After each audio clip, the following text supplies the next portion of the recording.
जी, last class के अंदर हमने जावास्क्रिप्ट ऑपरेटर्स पढ़े थे। अब हम इंशाल्लाह जितने कंडीशन बनाएंगे इन ऑपरेटर पर ही बनाएंगे। सही है। अगर आपने इन ऑपरेटर को समझा होगा तो आपको इंशाल्लाह आगे कोई इशू नहीं आएगा। और अगर किसी ने ऑपरेटर्स वाली वीडियो नहीं दिखे तो वो लाजमी वो देख लें। सही है, क्योंकि जब हम फंक्शन के अंदर कोई कंडीशन बनाएंगे या एफ एल स्टेटमेंट बनाएंगे तो उसमें अक्सर ये ऑपरेटर यूज़ होते हैं। सही है। अब मैं आज क्लास के अंदर इंशाल्लाह हम फंक्शंस के बारे में पढ़ेंगे कि जावास्क्रिप्ट फंक्शन क्या होते हैं और ये किस तरह हम यूज़ कर सकते हैं, इसका सिंटैक्स क्या है। तो सबसे पहले मैं यहाँ पर एक HTML का फ़ाइल बनाऊँगा और आफ्टर दैट मैं जावास्क्रिप्ट का फ़ाइल बनाने के लिए उसका नाम और आखिर में .js से, यहाँ तक तो सबको क्लियर हुआ होगा। अब हमने एक HTML का फ़ाइल बनाया और एक जावास्क्रिप्ट का फ़ाइल बनाया। अब इसे कनेक्ट करना है अपने HTML के साथ। सही है। यहाँ मैं एक हेडिंग कुछ भी यहाँ पे लिख देता हूँ और मैं नीचे से यहाँ से इस कोड को रन कर दूँगा। सही है।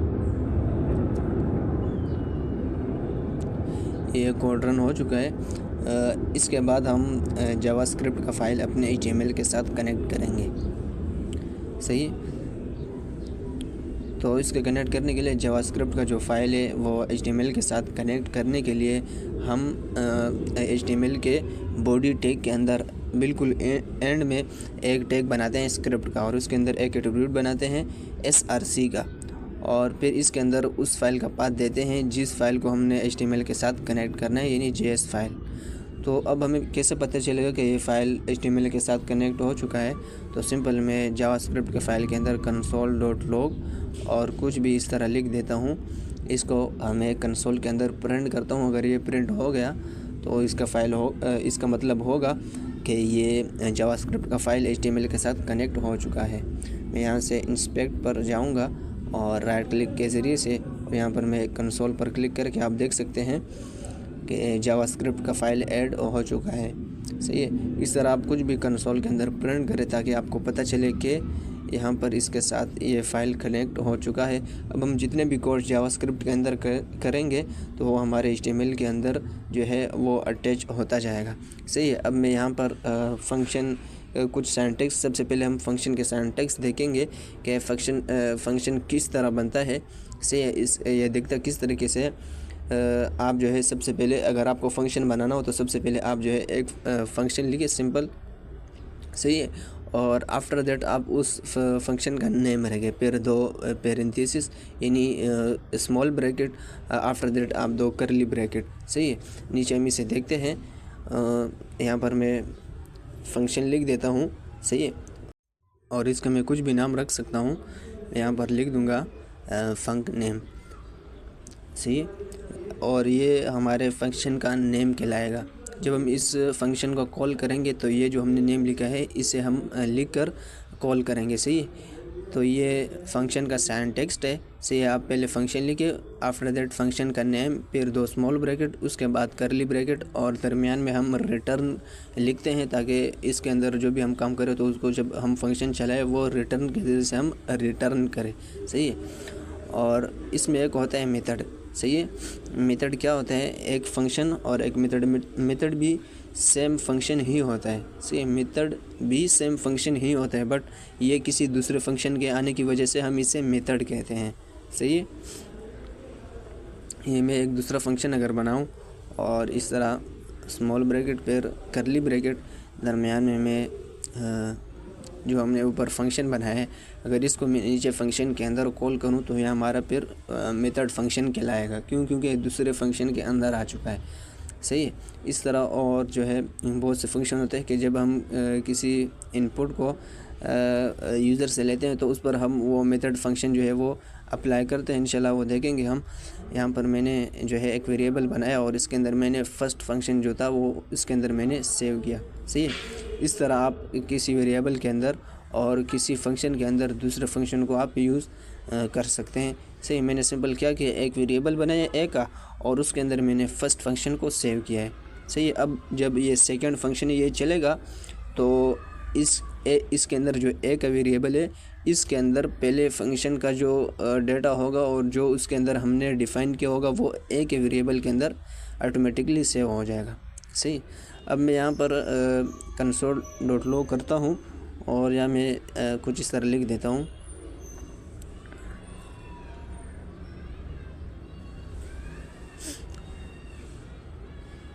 दिस इज़ फंक्शन, सही।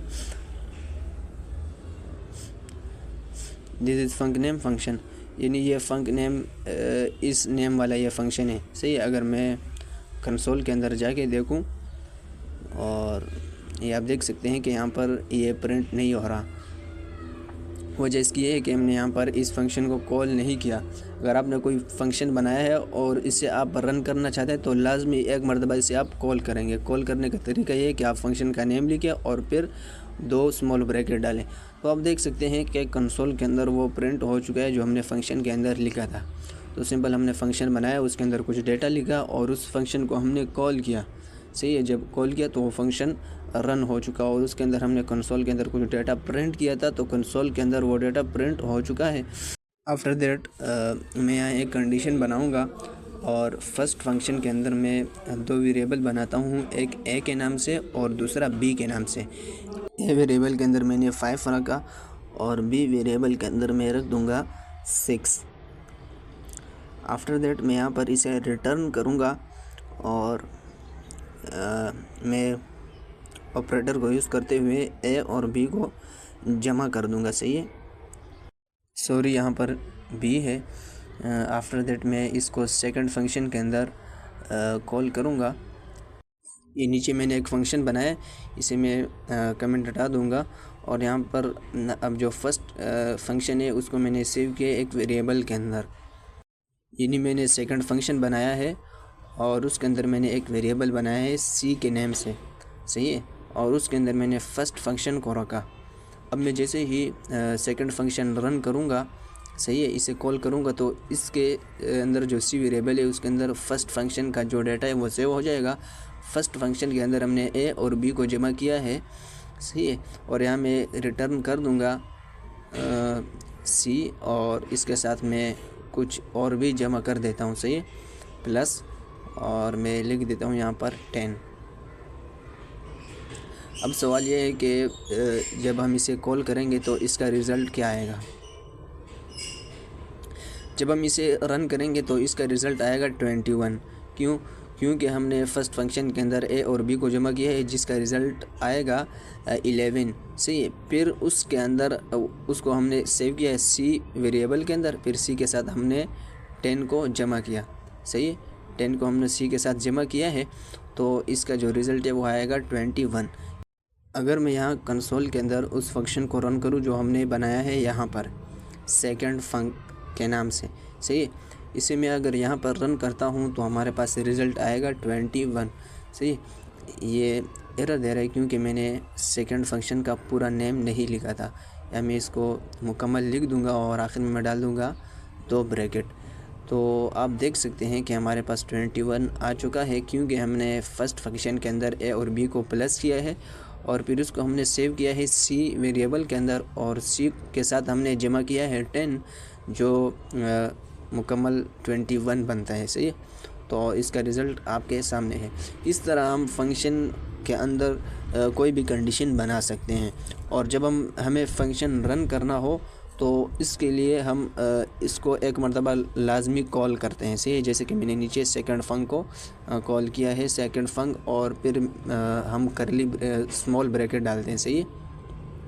इस तरह आप जब आपको कोई फंक्शन रन करना हो तो उसको आप कॉल करें तो वो ऑटोमेटिकली रन हो जाएगा। मैं अगर इसको उठा के कंसोल के अंदर रन करूँगा तो अब ये कंसोल के अंदर प्रिंट होकर आ जाएगा, सही। ये था फंक्शन का सिंटैक्स और हम फंक्शन को कैसे बनाते हैं और इसको हम कैसे रन करेंगे, सही। रन करने के लिए आपको इसे लाजमी एक मरतबा कॉल करना होगा। तो ये हमारे पास जो है जावास्क्रिप्ट का फंक्शन होता है और मेथड भी होता है। इंशाल्लाह नेक्स्ट क्लास के अंदर हम इफ़ एल्स स्टेटमेंट के बारे में देखेंगे और हम कुछ कंडीशंस बनाएंगे ऑपरेटर के ज़रिए से। अब भी अगर किसी ने ऑपरेटर्स नहीं देखे तो लाजमी देखें क्योंकि दारो मदार आगे कंडीशन का इन ऑपरेटर्स पर ही है। क्योंकि अगर आपको ये ऑपरेटर्स समझ में नहीं आए होंगे तो आगे आप किसी भी कंडीशन को अपने से नहीं बना सकते, सही है। ये आगे कंडीशन मेरे समझाने पर नहीं है, बल्कि जब तक आपको ऑपरेटर या आपको लॉजिक समझ में नहीं आएगा तो आप ये कंडीशन बिल्कुल नहीं बना सकते। अच्छा, यहाँ पर अब मेथड को समझने के लिए मैंने सिंपल ये 2 लिखे हैं, sofa double is equal to, फिर मैंने सोफ़ा लिखे। फर्स्ट सुफ़ा के अंदर मैंने जो फर्स्ट एस है उसको मैंने कैपिटल रखा है और दूसरा का जो एस है मैंने स्मॉल रखा है, तो इस वजह से यहाँ पे इसका रिज़ल्ट आ रहा है फॉल्स। और ये डबल इज इक्वल टू का ऑपरेटर आप पढ़ चुके हैं कि ये वैल्यू को देखते हैं सही, तो इनकी वैल्यू जो है वो मुख्तलिफ थी, क्योंकि पहले का फर्स्ट सुफ़ा का जो है वो कैपिटल था और दूसरे का स्मॉल है। अब दूसरा आप देख सकते हैं कि आंसर ट्रू आ रहा है क्योंकि दोनों स्मॉल है, सही है। अब हमारे पास इनपुट में कभी कभार इस तरह स्मॉल में आते हैं, कोई स्मॉल में लिख देता है, कोई जो है कैपिटल में लिख देता है कोई लफ्ज़, तो उसको हम स्मॉल में लाने के लिए क्या करते हैं कि हम लगाते हैं एक मेथड, सही है, डॉट टू लोअर केस, और यहाँ पर मैं लगाऊंगा 2 पैरेंथेसिस और मैं अगर एंटर कर दूँ तो आप देख सकते हैं कि सुफ़ा का जो एस है वो स्मॉल हो चुका है, अगरचा पहले ये कैपिटल था, सही है। तो इस फंक्शन ने ये काम किया कि इस स्ट्रिंग के अंदर जो हमने सुफ़ा लिखा था इसका जो कैपिटल था एस, इसको इसने कर दिया स्मॉल, सही है। अब मैं अगर इसी को फिर सुफ़ा के बराबर कर दूंगा तो ये आप देख सकते हैं कि इसका जो आंसर है वो आ रहा है ट्रू, क्योंकि अगरचे पहले सुफ़ा का एस कैपिटल है लेकिन फिर भी ट्रू आ रहा है, सही है, दोनों की वैल्यू बराबर है। क्योंकि इस पर हमने फंक्शन चलाया है टू लोअर केस, इसने फर्स्ट सुफ़ा का एस स्मॉल कर दिया और जब स्मॉल हो गया तो ये दूसरे सुफ़ा के वैल्यू के बराबर हो गया, तो इस वजह से इसका रिज़ल्ट आया ट्रू। इस तरह और भी बहुत मेथड्स हैं जिन्हें हम अपनी ज़रूरत के लिए यूज़ करते हैं। से इनपुट में जब हम इनपुट बनाते हैं और फिर उसके अंदर यूज़र अपना डेटा देता है तो उसमें वो मुख्तलिफ़ तरीके से अपना डेटा दे सकता है, सही है। फिर हमें जिस टाइप का डेटा चाहिए होता है तो उस टाइप के डेटा को हम जो है रिसीव करने के लिए ये मेथड्स यूज़ करते हैं, सही। जैसे कि हमें सुफ़ा का एस जो है वो स्मॉल चाहिए था तो हमने डॉट लोअर केस जो मेथड है इसको हमने यूज़ किया।